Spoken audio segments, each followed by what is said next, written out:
Ecological pyramids. In this video, let us learn about ecological pyramids that are seen in the ecosystems. Ecological pyramid. So what is an ecological pyramid? It is a graphical representation of various ecological parameters at the successive trophic levels of food chain, with producers at the base, top carnivores at the apex, and other carnivores forming intermediate levels. Elton prepared the ecological pyramid for the first time in the year 1927, hence they are also referred to as Eltonian pyramids. Now, ecological pyramids can be of three types: pyramid of number, pyramid of biomass, and pyramid of energy. Now, let us look into each of these pyramids. Of number. So it's a graphical representation of the numerical strength of various populations in different trophic levels per unit area of an ecosystem, with producers forming the base, primary, secondary or tertiary consumers forming the intermediate tiers, and the apex is always formed by the tertiary or the top consumer, which is also called as the tertiary consumer. Now let us look at an example. For example, if you look at a terrestrial ecosystem, grass plants will occupy the primary producers. PC will be the herbivorous insects. Secondary consumers will be predator insects. Tertiary consumers can be insectivorous birds. And if you look at hawk, it forms the top carnivore. Now let us look at a pond ecosystem. Phytoplankton will form the producer. Primary consumer would be zooplankton. Above that would be a crustacean. Above it would be a smaller fish, and larger fish forms the top carnivore.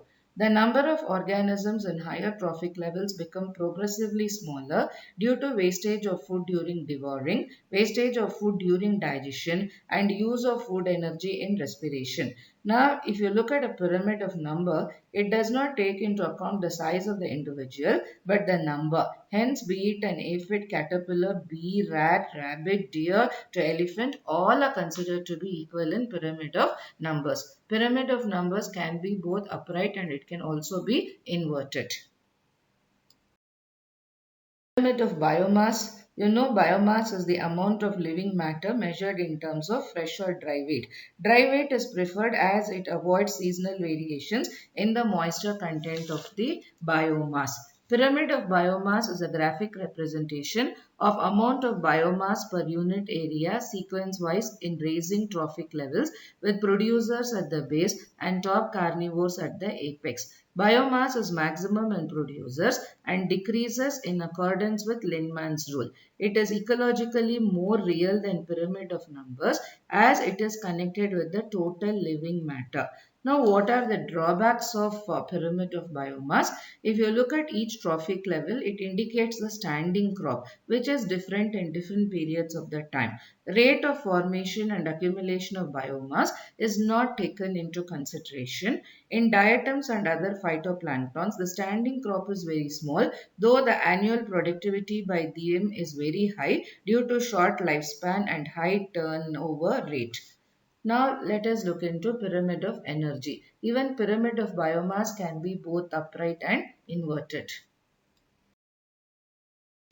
So pyramid of energy. It is the graphic representation of energy per unit area, sequence-wise in various raising trophic levels with producers at the base and top carnivores at the apex. It is always upright and can never be inverted because when energy flows from one trophic to the level, some energy is always lost as heat in each step, and therefore energy flow is always unidirectional in an ecosystem.